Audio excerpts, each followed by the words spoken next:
Well, hey fans, welcome back to another movie review, and today we're talking about Jurassic World Rebirth.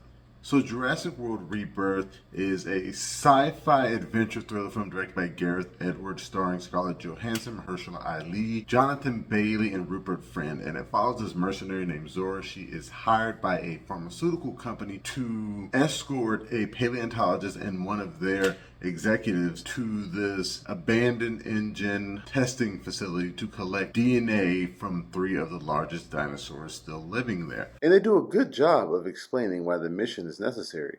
The Earth's climate no longer supports dinosaurs, and they are dying off everywhere except for the equator. As you all know, I am a big fan of the Jurassic Park franchise. I like 1, 2, and 3, and I love Jurassic World. Jurassic World Dominion and Jurassic World Fallen Kingdom, those movies are both terrible, they're awful, and I was pretty much falling out of love with the franchise after those 2 movies, even though all 3 of the Jurassic World movies made like over $1 billion. And when I saw the first trailer for Jurassic World Rebirth, it just looked like more of the same. It didn't look like anything I really cared to see. But when I saw the second trailer, I was like, hey, this actually looks like a fun time at the theater, and that's exactly what this movie was. It was a fun time in the theater. If I had to explain it as something, it is almost like a theme park ride in a movie theater. You got the sequences where they're tracking the mosasaur in the ocean and escaping the T-Rex on the raft in the river. That's like the water part of the ride, and then you got the cliffside temple with the Quetzalcoatlus. That's like the air part of the ride, and of course you got the grassland filled with Titanosaurus, and that's just like the more relaxing part of the ride, and it was just a fun experience. I think that this movie combines the best elements of the original Jurassic Park movie, Jurassic Park 3, and Jurassic World, and makes something totally new and refreshing. Is the script totally great? Not necessarily, but it is enough to get the story going. You're really here to see the dinosaurs, and they do something very interesting with the dinosaurs this time around, which they started back in Jurassic World. You had the Indominus Rex, which was this mutated combination dinosaur they created to appease all of the guests coming to the island who wanted to see something new.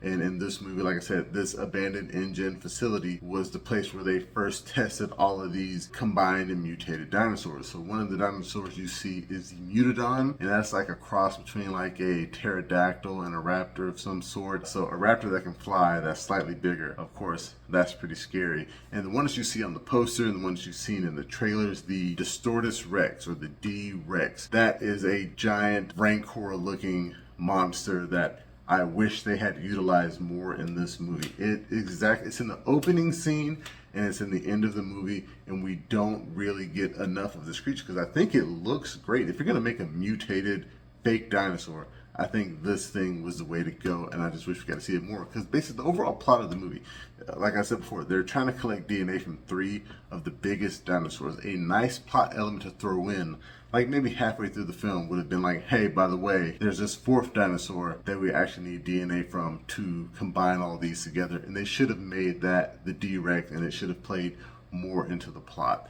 In terms of acting, I mean, they know what they're doing here. Scarlett Johansson, she's fine in the role as Zora. They like do something with her backstory where it's a little bit sad, the things that she's missed because of her work, and she's basically throwing herself in work just to get over it. Her relationship with Mahershala Ali's character Duncan Kincaid, he has a sad past too. They go into that, and that explains why he cares more about the family that we meet in the beginning of the film who ends up joining them on their journey. And that's the part of the movie that really kind of ties back to Jurassic Park 3. Not that the characters are related, but just the fact that you have a family who is experiencing this situation together. I really enjoyed that. The daughter, I think her name is Teresa, she has a boyfriend who you pretty much hate as soon as you see him, but he does one heroic act that pretty much puts you on board with him for the rest of the movie, and it just works out as well. Jonathan Bailey's character, he's the paleontologist, he was actually fun, and they don't quite actually say in the movie if he mentions working under Dr. Alan Grant. And now there's a kid, I can't remember if it was in Jurassic Park 1 or 3,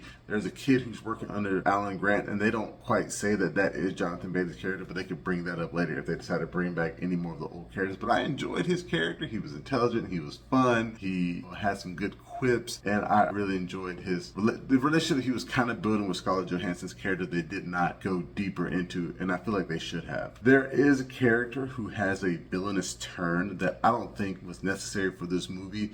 The villain of the movie should be just the dinosaurs on the island and trying to escape. We did not need a human villain. I didn't really care for that part, especially with that actor. It just didn't feel necessary to me. Gareth Edwards, back to him, I think he did a fantastic job directing this movie. It looks great. It looks like it is shot very well. The dinosaurs look amazing on screen. Of all the scenes of them tracking down the giant dinosaurs, my favorite one had to be them getting a genetic sample from the mosasaur and being chased by the Spinosaurus was in the water.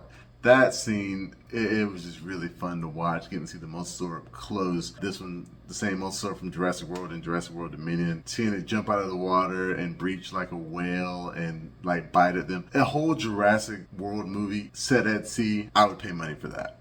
The score is actually great. The score, I think, is done by Alexandre Desplat. He's done a lot of movies, and the way that he incorporates the original Jurassic Park theme with some new sounding music, I think it all works well. Like when that original Jurassic Park theme comes on, you feel like you're like back in that original just vibe of the whole Jurassic Park, Jurassic World series, and I think it just works well. But yeah, Jurassic World Rebirth, I think it is the epitome of a fun time at the movie theater. It is the epitome of a summer blockbuster. I think this is definitely something you should go see. The time, it just kind of flies by. It's just a fun time at the theater. There's dinosaurs, there's monsters, there's so much you can enjoy. Another thing I kind of don't like, the title, Jurassic World Rebirth. I guess I'm trying to say this is a rebirth of the franchise, but they could have picked something a little better. Each trilogy has kind of changed the name from Jurassic Park to Jurassic World. I would personally go like Jurassic Isle or Jurassic Island or something like that. But yeah, fun time in the movie, an exhilarating thrill ride. In terms of the score, I'm going to give it a decent 7.3 out of 10. I think it is a fun time at the theater. I think you take adults and children in this because even though, yes, there are dinosaurs eating people, the kills are very tame in this movie. You don't really see a lot of blood. One kill kind of happens as the character's getting drugged away. One kill is hidden. One kill is somebody swallowed whole. There's not really a lot of blood there.